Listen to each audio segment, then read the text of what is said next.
Brought to you by PrayLatin.com, makers of prayer cards featuring complete English phonetic renderings of Latin pronunciations. This is a dicey topic for some people, so we're just going to dive right into it. We have, in the last decade or more, become aware that a certain type of bishop exists in the United States and clearly outside the U.S. as well. And that kind of bishop is typically a fellow traveler with James Martin. They want to normalize the sins that James Martin has an unhealthy interest in. Some speculate that they themselves have practiced those sins, that they wear a mask in public. I'm not going to make that accusation about Bishop Golka, at least when it comes to the practicing of those sins. However, he has a track record, a very clear one, and his track record is he does something else these bishops have done over the past decade. In the posts he has been in, he has done the same thing that many other bishops have done. He has used a place called St. Luke's Hospital to get rid of troublesome priests. If you're not familiar with St. Luke's, you may be fairly new to this, paying attention to the crisis, this cancerous problem in the church. But those who've been watching these kinds of podcasts and reading these kinds of articles for years and decades, you'll remember LifeSite News, Father Z, and Michael Voris all around the same time, breaking in the news during the Francis pontificate that St. Luke's Hospital in Maryland was a place that many of the lavender-type bishops would send conservative and traditionally minded priests to. What they would do was follow the same MO. They had the same modus operandi, and it was like this. They would accuse these priests of something that they could not argue against.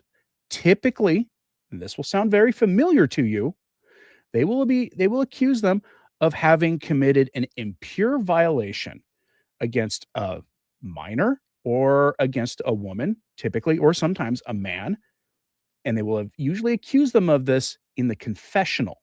They will say that this happened under the seal of confession, making it impossible for the priest to defend themselves. And they will almost never let them know who accused them of this. And then the bishop will give them an opportunity to keep their job. Go to St. Luke's Hospital, a place where priests who have been accused of being, shall we say, McCarrick types often get sent to be rehabilitated. It's a despicable practice they've done, and it puts the priests in a hard position because once you go to St. Luke's, you will always be known as a monster. Always. If you return to ministry, it's typically not in a parish.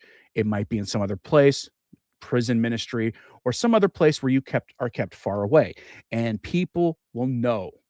It destroys the good name of good priests. They are smeared their names are dragged through the mud. Their lives are destroyed. The other option is the loss of their vocation. Bishop Golka, I reported this on X 4 or 5 days ago at this point, that I had inside sources in Colorado. I have to be very careful how I talk about them, but they told me that 7 priests who were essentially on the chopping block managed to work out a deal with Bishop Golka when they were told that they were not welcome in the diocese because they were too conservative, too traditionally minded, that they were allowed to get transfers to other places. They left the diocese, but 4 others were not. And one of them is very well known, and his name has been so smeared that when I defend him here in a few minutes, you are going to see people later basically saying I'm evil for it. But they followed the same pattern here. These other 4 priests were excommunicated or in the process of being excommunicated. So let's hop back first into the Wayback Machine. Let's go to Father Z's blog.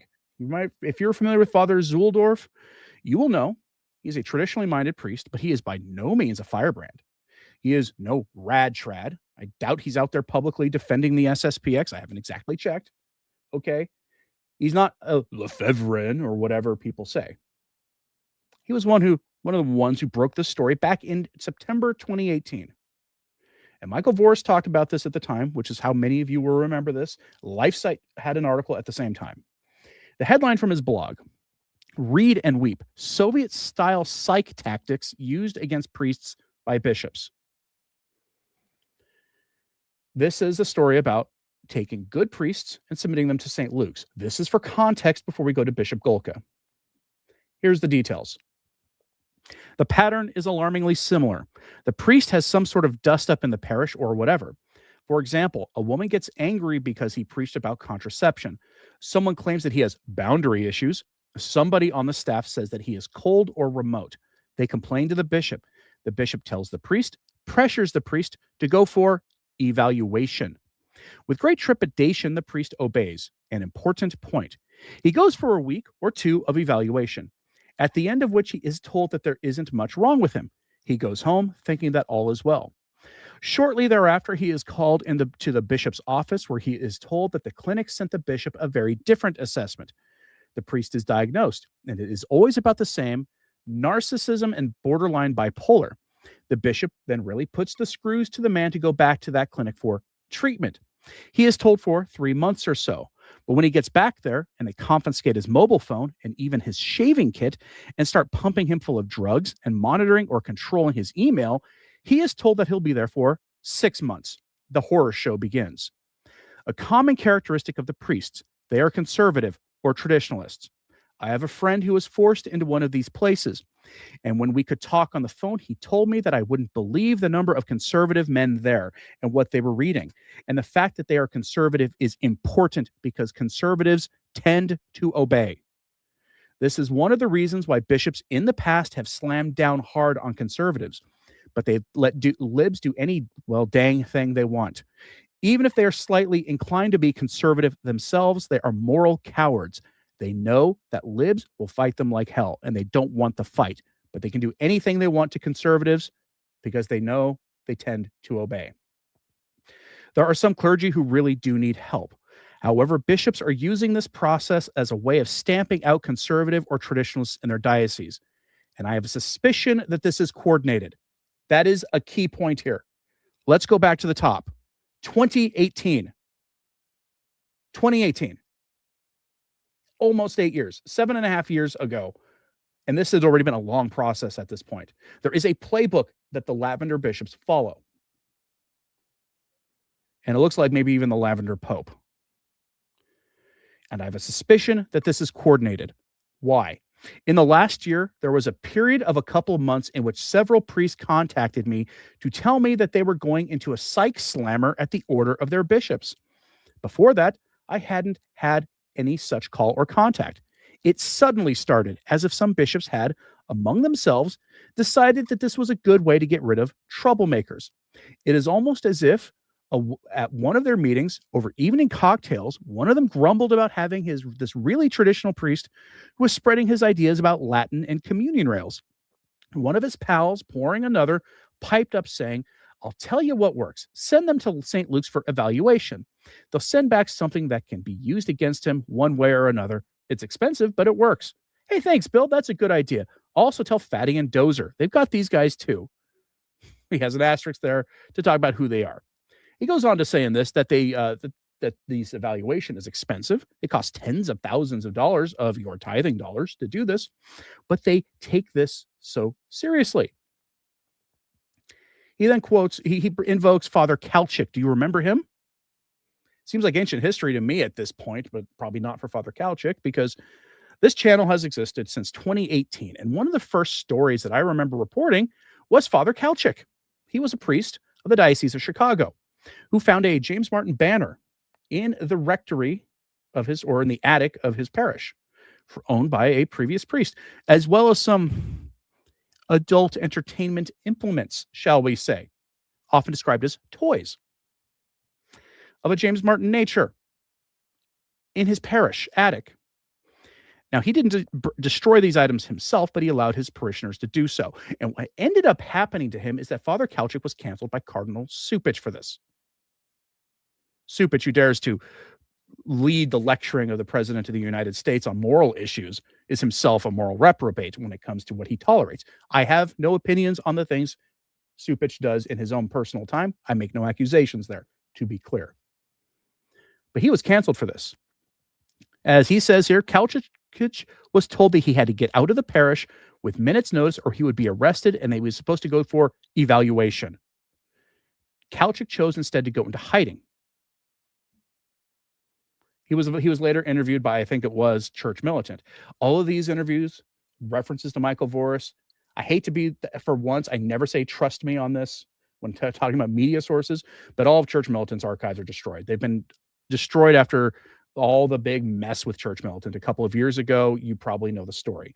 And unfortunately, regardless of whatever else you think about Church Militant, the good work they did was also lost with the rest. But then Rod Dreher piped in, and this is where Father Z quotes him. A parish priest emailed Rod Dreher. There's nothing that the laity can do to protect priests. Bishops have total authority over us. We can certainly walk away. We can leave. But Kalchik is a great example of what happens when a priest stands up to his bishop's agenda. He's probably done as a priest. He can submit to St. Luke's and get the evaluation, but St. Luke's has an alliance with the bishops as well. It's the bishops who pay the bill. When a priest goes there, the priest must sign a release for everything he discusses to be turned over to the bishop and the diocese. So how is he supposed to deal with any real psychological issues he might have, knowing that the data is going to be sent back to the bishop and put into files or even potentially released and used against him? A priest has a right to a good name. This is why I so very rarely go after normal diocesan priests. So rarely, even when they're in the news for doing some bad things, unless it is unequivocal. Because once a priest's name is destroyed, it is destroyed for good. No matter what they do, no matter if they were actually innocent. But this goes on, and he says, notice none of this has to do with the harming of the most young. Perhaps some with moral failure or bad decisions, maybe decisions that would cause a layperson to lose their job. But in the priesthood, you get the shame of 6 months of incarceration in a lockdown facility and forced psychological treatment that even these facilities know you do not need. St. Luke's should be shut down and earth salted where it stood. Let's go over some of these priests. Bishop Golka canceled or is in the process of canceling 4 of them. I'm not going to give you the one who's in the process. I don't want to cause him more trouble than he's already got. I have, by the way, my sources for all this information are from someone, we'll say, with very good knowledge inside Colorado. That's all I can say. And no, I'm not going to out my source. For anybody demanding to out the sources for these things, they need to examine their own conscience. Because these are people who've been destroyed, people's lives will be destroyed by this, by the deeds of a wicked bishop that people are out there defending, saying he's a holy man. He is a friend of tradition. I have said this before, and I'll say it again. We need to strike the phrase friend of tradition from our vocabulary, because these men are not. Anybody who implements Traditionis Custodes is not a friend of tradition. If they implement it to the letter, they are not a friend of tradition. There are priests, or there are bishops who have found loopholes, they thought, in Traditionis Custodes, and they gave it the most liberal interpretation of Traditionis Custodes. Liberal meaning generous, meaning they found what they thought were the ability to have the maximum number of TLMs, not taking them to task. But anybody who implemented Traditionis Custodes to the letter, sorry, you're not getting a pass as being a friend of tradition from me. But the first of these is a priest by the name of Father Michael Holmquist. The date for this is October 17th, 2024. He's been laicized.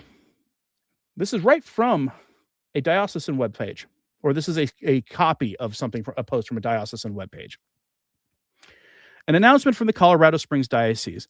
For those who know Reverend Michael Holmquist, he has requested a leave of absence from priestly ministry for an unspecified amount of time.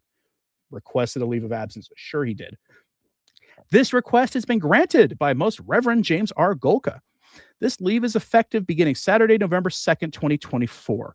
Faculties to offer Mass or other sacraments will be suspended during this time. Father Michael has been serving on the clinical team as a therapist at St. Luke Institute in Silver Spring, Maryland. He will continue serving in this capacity at St. Luke's. Serving on the clinical team as a therapist, sure. He's at St. Luke's, and he lost his faculties. He's been laicized. My source in Colorado told me that has happened to him. In fact, I have it for a fact that he is not the only one who's been laicized, or that he was laicized and without any fanfare. Here's another one. This is a priest named Father Homero. Here he's just talking about thanking people for some traditional vestments he received, a traditionally minded priest, accused of unspeakable horrors that were not true, that he could not defend himself against, laicized. There's another one who is in the process of being laicized. But now we have to be a little careful with this one, because we're going to start going into the most famous case of all, a priest whose name was dragged through the mud, that if you bring him up, people think immediately that if you defend him, that you're a monster. And so we go here to the story of Father Coronado. And for the long-time viewers of this channel, you may remember, it was back this past fall, November, I think, that I covered the case of Father Lute. He was in Peru, the Diocese of Chiclayo. Sound familiar? Cardinal Robert Prevost was the ordinary of that diocese. He's involved a priest, an actual monster, who did grave harm. He was recently expelled from the priesthood and things, but the person who outed him was Father Coronado. And this story gets complicated. We go here to the en.news announcement from Gloria TV on the promotion of Father Golka. We're going to go over the whole thing, and you'll see the story of Father Coronado here. Headline: Leo XIV promotes bishop who helped neutralize the Chiclayo harm case. Pope Leo XIV today accepted the resignation of conservative Archbishop Samuel Aquila, 75, from Denver, and appointed James R. Golka, 59, brace yourself, Denver, you're in for a long haul with him, as his successor. Monsignor Golka was appointed Bishop of Colorado Springs by Pope Francis in April 2021. Give you an idea where he comes from. In June 2025, El Pai, one of the a South American news outlet, described Golka as having, quote, similar ideological leanings as Pope Francis. And I'll give you an aside here before we go further. One of my sources, because I now have multiple sources in Colorado confirming everything that I'm telling you here, which is why I'm doing a live stream about it now, showed me a video clip, and I would show it to you, but the audio is not great, from a press conference given recently by Golka, where a Catholic media personality that looks like J.D. Flynn, I can't confirm that it is because his back's to you the whole time, and the audio on his side is garbage. You could barely hear him. But he asks him about the rumor now online that he's a liberal. And what he says is liberal, conservative in response. I prefer the word faithful. And he goes on to confirm that Leo XIV is faithful to Christ and faithful to the mission of Pope Francis, and that he is in their footsteps. Again, after several decades of relatively conservative bishops in Denver, good luck to the people in Denver. That is the ideological cloth he comes from. He has similar ideological leanings as Pope Francis. When Golka became bishop in Colorado Springs, the Peruvian priest Ricardo Coronado Arescu was serving as judicial vicar and chancellor of this diocese. Coronado is a former Peruvian Augustinian friar who left the order in 2001 to become a diocesan priest. He knows Robert Prevost well, now Leo XIV, and the two have had tensions in the past, according to cruxnow.com. Cruxnow is a very mainstream Catholic website. In May 2022, Coronado resigned his offices in Colorado Springs, and a settlement agreement was signed between him and the diocese. In June 2023, the Diocese of Colorado Springs stated publicly that it had received, quote, accusations against Coronado, and the restrictions were therefore in place. The diocese did not specify the nature of the accusations. Coronado could no longer exercise ministry in the Diocese of Colorado Springs. In November 2023, Coronado filed a civil lawsuit against the diocese, and in 2024 against Bishop Golka personally. He took the civil route because the canon law system is broken. And they never side with priests in this. Never. So he took his chances in the civil suit case. It didn't work, but he alleged, among other things, a breach of contract relating to the May 2022 settlement and defamation. The U.S. courts dismissed this, and not because the U.S. courts didn't think he had a case. It's because the U.S. courts, most of the time, but not always, depends on the judge really, They refrained from handling cases involving the Catholic Church because the Catholic Church has its own judicial system, and they really take the First Amendment interpretation of a separation of church and state very seriously. Not all judges do this, though. There have been some priests in Colorado and others that have the mere threat of civil action has worked in their benefit, according to my sources knowledgeable of these things. Here's where this gets really interesting and connects directly to Pope Leo. In late 2023, Coronado became involved in the Chiclayo allegations. On the 6th of May, 2024, he was hired by the 3 women who claimed they were harmed in an intimate manner, we'll say, between 2006 and 2010. He was acting as their lawyer. According to Info Vaticana, the accused priest, Father Lute, admitted to these things. Despite authoring Peru's harm guidelines, then Cardinal Robert Prevost is accused of mishandling the Chiclayo case and of actions critics describe him as amounting to a cover-up. This is one of the things you'll remember when he became Pope that very day, hit the news. And beforehand, this was in the College of Cardinals report. This was the stuff that, like, I think Taylor Marshall talked about this when he was talking about Cardinal Prevost in the days leading to during the interregnum. As Cardinal, Robert Prevost stated that he had barred Father Lute from ministry. However, critics note that the decree he issued did not formally prohibit Lute from exercising priestly functions, and Lute, in fact, continued ministry. On the 31st of May, 2024, now remember, Coronado is representing the women in their process as their lawyer because they got sick of this. They got sick of the fact that nothing happened to Lute. Less than a month after Coronado was hired by the victims, Bishop Golka signed a document seen by El Pai stating that Coronado was already, quote, under canonical investigation and therefore could not practice as an ecclesiastical lawyer. Bishop Golka wrote that Coronado was not, quote, fit for the welfare of the faithful and accused him of attempting to intimidate the bishop through baseless and frivolous civil lawsuits. Bishop Golka's action was central in framing Coronado as disobedient and in laying the groundwork for his laicization months later. In August of 2024, the Peruvian bishops barred Father Coronado from practicing canon law after opening a penal canonical investigation for alleged misconduct of an impure kind with an adult. Coronado firmly denied that accusation. Again, what did he go after them in the civil courts for? Defamation. This follows the pattern going back to St. Luke's. Remember what Father Z said. It's not only Father Bishop Golka. These were bishops doing this 10 years ago, 20 years ago. You remember how Father Z in that blog post said he thought this was coordinated. This is a playbook that the Lavender bishops run. And we're seeing it play out here with Father Coronado. And his name has been so effectively smeared that when you bring him up, people dismiss you when they point out that Bishop Golka is not a friend of tradition. On 19th of December 2024, the Vatican expelled Coronado from the priesthood for misconduct and conduct incompatible with priestly life. The Peruvian bishops and the Vatican acted with striking speed in the case of this controversial priest who had become institutionally inconvenient. Coronado described himself as the victim of a targeted campaign. Again, remember, his problems began really when he defended and acted as the lawyer for 3 women harmed by Lute.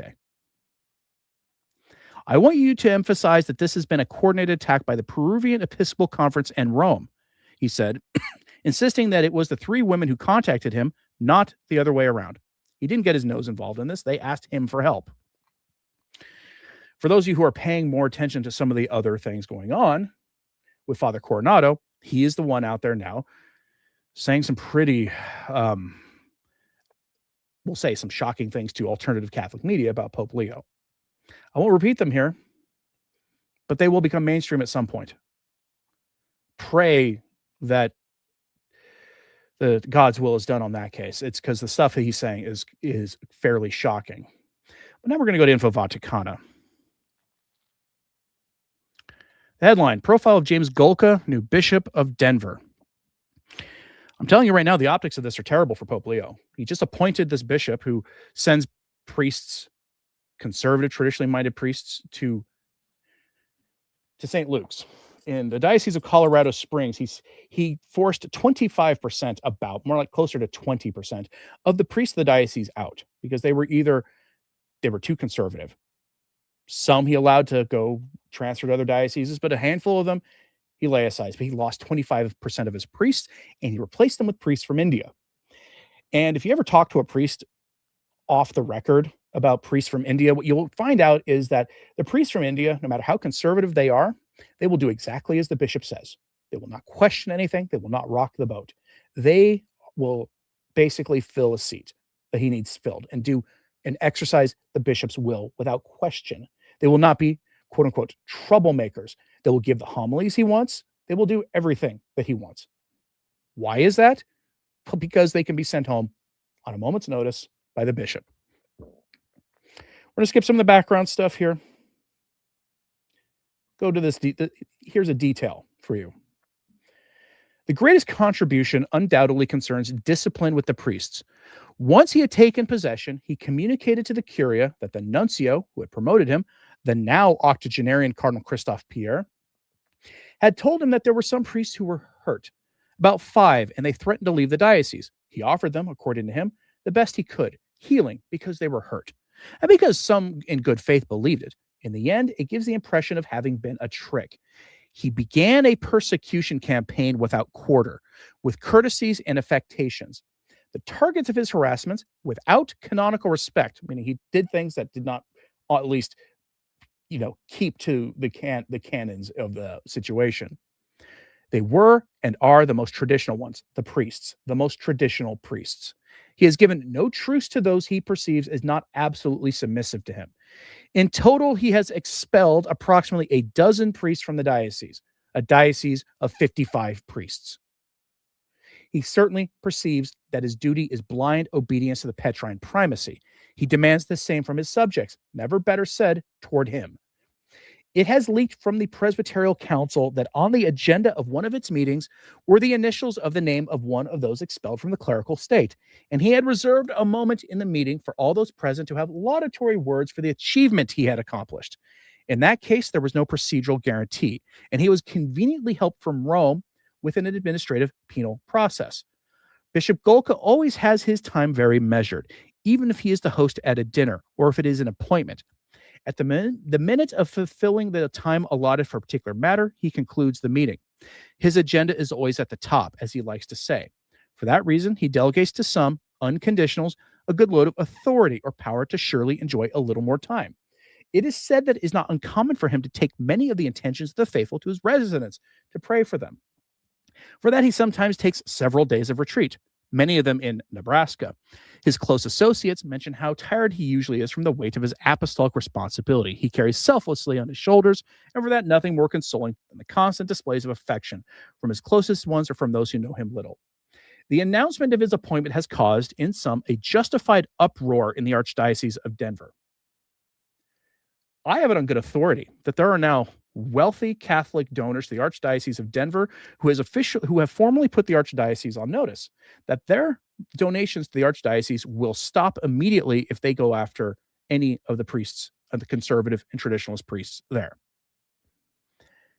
Let me know in the live chat if you know the names, or in the comments if you know of any very, shall we say, high profile priests who fit that bill in that diocese.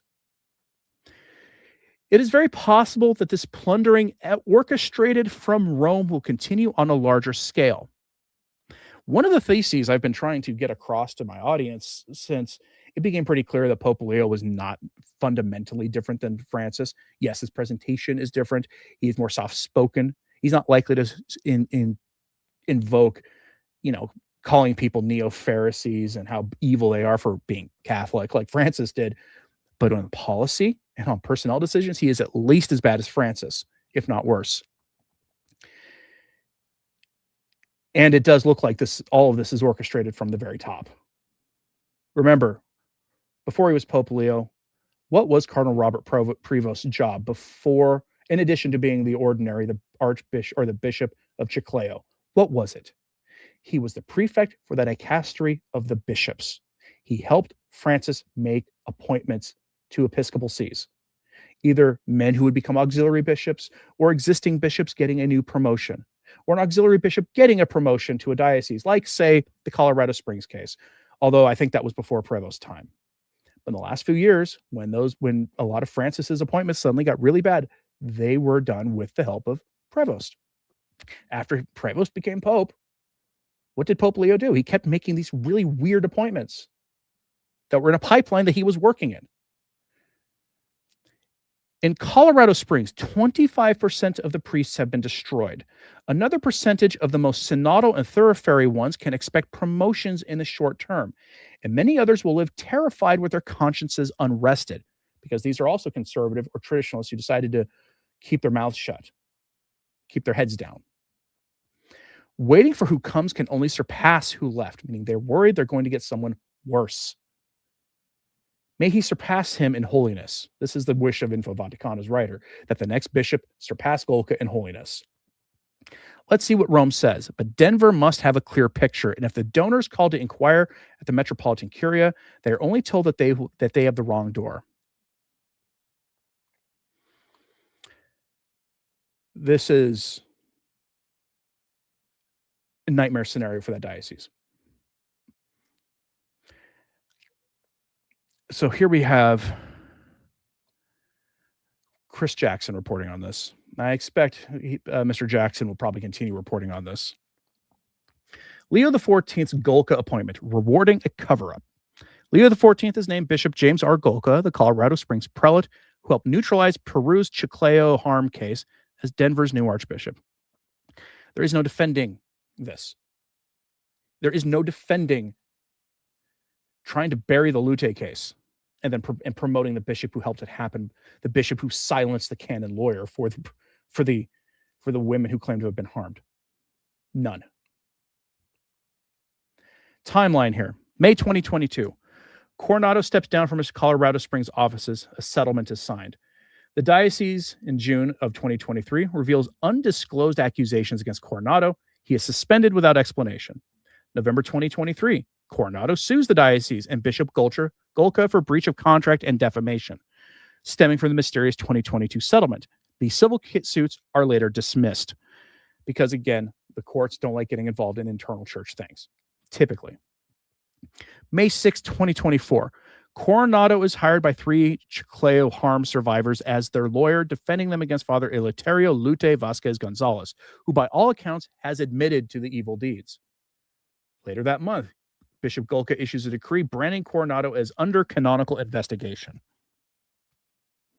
This is after the lawsuits that he filed against Bishop Golka for destroying his name, thus forbidding him to act as ecclesiastical lawyer. He took the lawyer away from the women who said they were harmed by Lute. August 2024, Peruvian bishops immediately bar Coronado from practicing canon law. That's sealing the deal. December 19th, 2024, the Vatican laicizes Coronado for, quote, misconduct and conduct incompatible with a priestly life.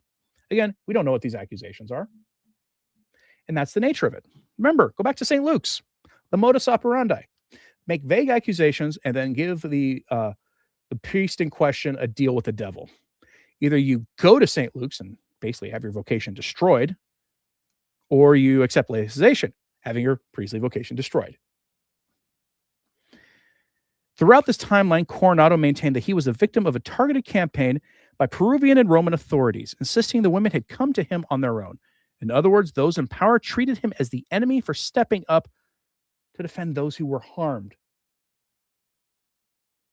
The Coronado affair, says Mr. Jackson, exemplifies how canon law, supposedly the guarantor of justice, is being twisted into a tool to punish the virtuous and shield the powerful. Bishop Golka's May 31st, 2024 decree called Coronado unfit without a formal trial or verdict. Unilateral declaration. Not terribly synodal of them. This pretext was used to bar a Vatican-trained canon lawyer exactly when he was defending victims, effectively gagging any ecclesial voices for those harmed.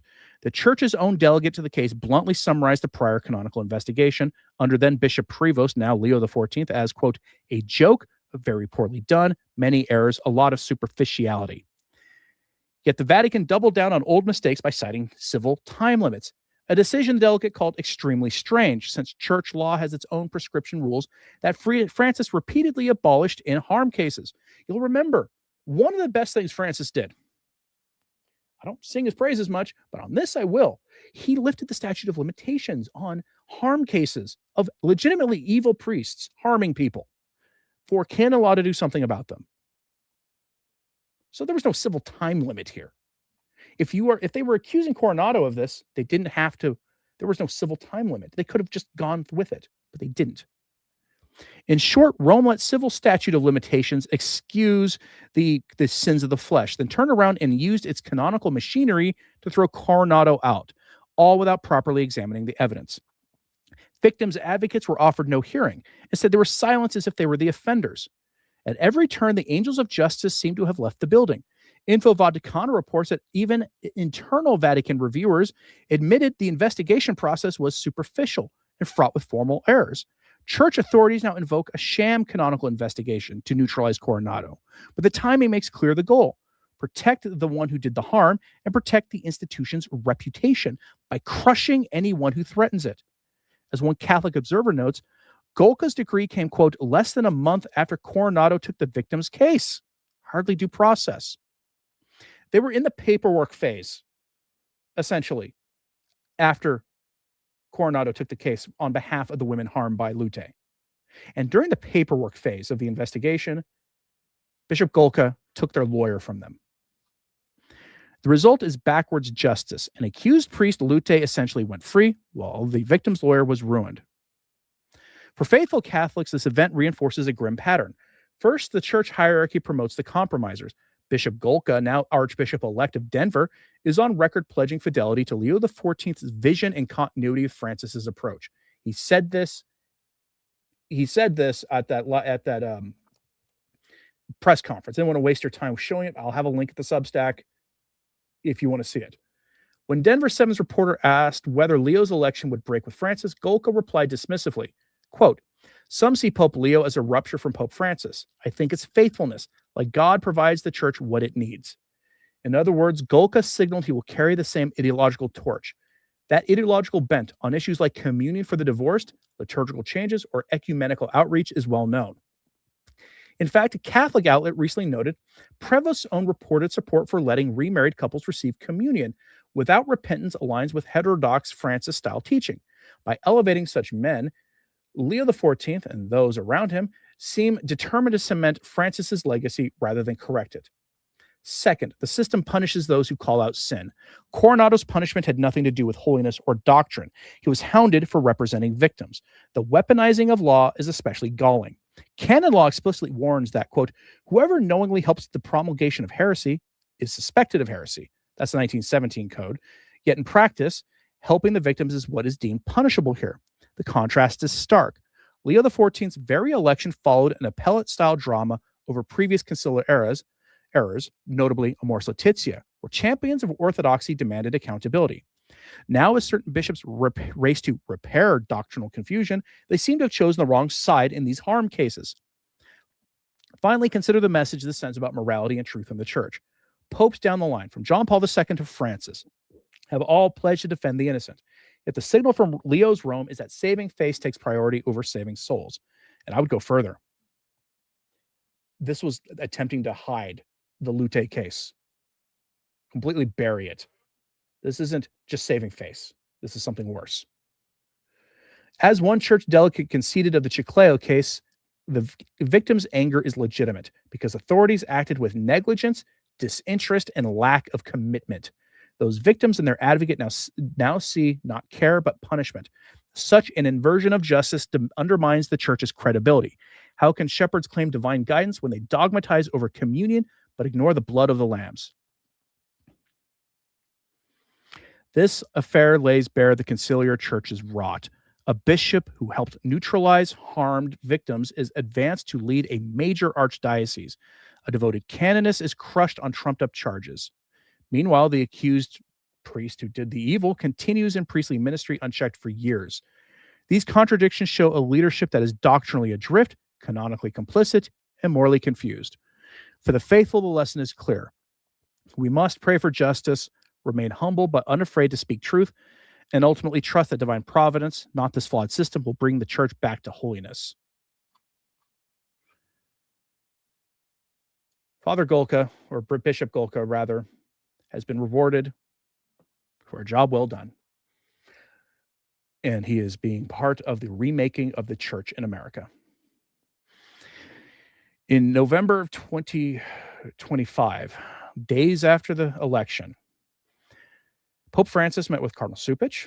He met with Cardinal McElroy and a few others about the future of the American Bishops' Conference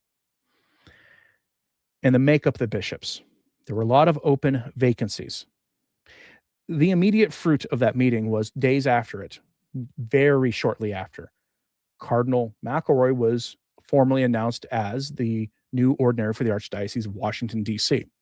What has transpired since then, both under Francis in the last few months of his papacy and now under Leo, was a lot of empty sees in the United States have been filled, and to a man, they have been filled with political activists, many of whom their mannerisms, they just give off the appearance of being very at home in the Castro district of San Francisco. You see it in New York City as the most recent example, and you see it in this track record here with Golka. These bishops who sent priests to St. Luke's, in the most diabolical irony of all of this, were themselves men of a James Martin variety, almost to a person. Who did they go after? The priest who defended Catholic morality and who defended Catholic liturgical norms, but most often was morality. Go back to Father Kalchik in Chicago with Cupich. Canceled because he found a bunch of James Martin type implementations for personal entertainment, we shall say, of the most gross and pure kind, in his church, in like the basement or attic, as well as banners. He found a grotesque machine for personal entertainment, we'll say. And the laity of that parish burned them. And for this offense, Father Kalchik was drummed out of the priesthood, or at least out of active ministry. He's still on X, posts pretty frequently. Canceled for his troubles. This is the playbook. The lavender bishops continue to run the church. They promote from within. They reward from within. Pray for them and pray for the church in this time. I want to leave you on a good news story, sort of. Not good news what happened, but good news that somebody did this. We have a story out of France of a priest who took action knowing he would get in trouble with the secular authorities. This has to do with church property, or in this case, rightful church property. In France, any church built before 1905, I think it is, was seized by the state in an official act by the government in 1905. Excuse me. This church property became state property. The state stole church property. Notre Dame Cathedral is among these. This is why the French government had such a big role in the restoration of Notre Dame. Well, now they have the right to demolish churches as they see fit, to use the property for something else. Rightfully, all that property is church property, and by the grace of God, one day it will be church property again when this period of French history comes to the inevitable end that it's clearly barreling towards, if you follow French politics at all, and the discontent growing there. But a priest, seeing that church property was about to be destroyed, took action that he knew would get him in jail. This priest is brave. I know nothing else about this priest. His action here shows a lot of courage, so you should pray for him in his time of need here. Headline from LifeSite. French priest arrested after blessing a church scheduled for demolition. Father Matteo Salinave was sprinkling holy water when the mayor demanded he leave, which he did, but was later jailed on charges he committed violence against an elected official. I will remind you that the stonecutters of the French Revolution, they still run France. They just took a different approach. This priest's crime is sprinkling holy water on a church building. He was going to bless the building before it was destroyed. Details from the article. A French priest was detained by police for over a day after blessing a church reportedly on the verge of being demolished. Father Matteo Salanave appeared on a French podcast Monday to explain the incident, which occurred in the town of Mayenne. He was sprinkling holy water on St. Galt Church, which was built in the 11th century. Yes, an 11th century church was up for being demolished.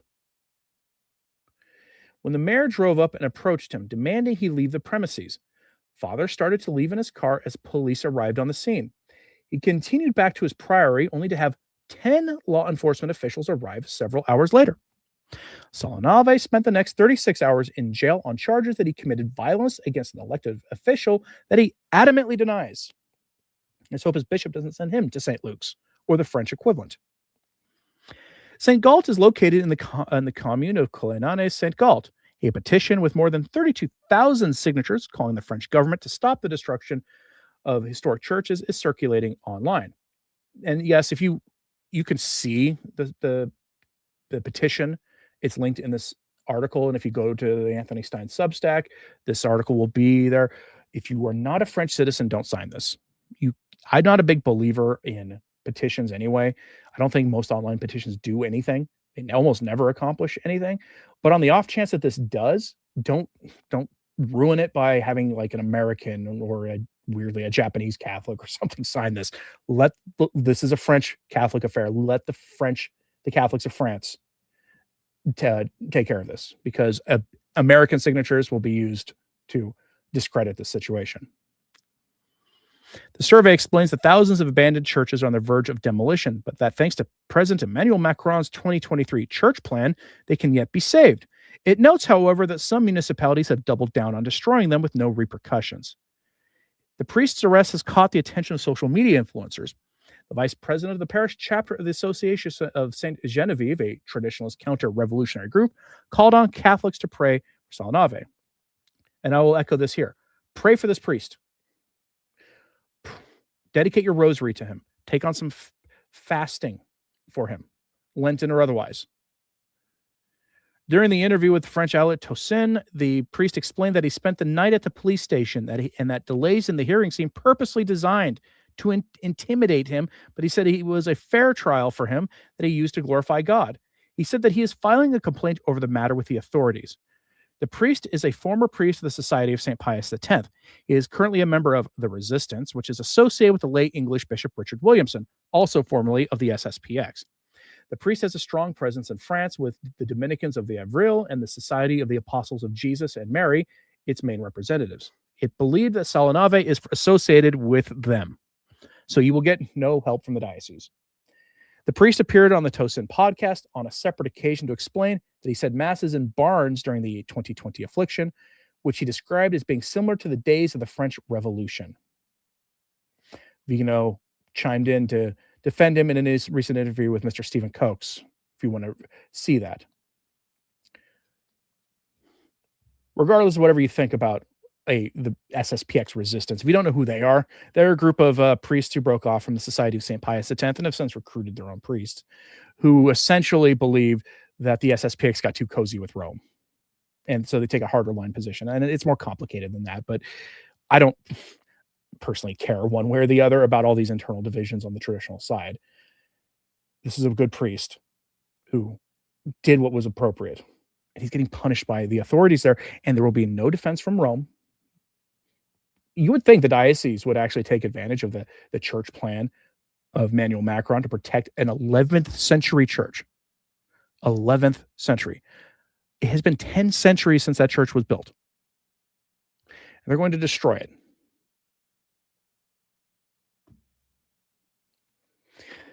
It's always the bad ones who get rewarded. The good ones are cowed into silence, and the secularists are allowed to run ramshot over the church. This always happens. Always. It would be good for us to have good bishops. But too many of the bishops who believe the faith have been cowed into silence by bad bishops who run things, who threaten people with silence and institutionalization for having the old faith.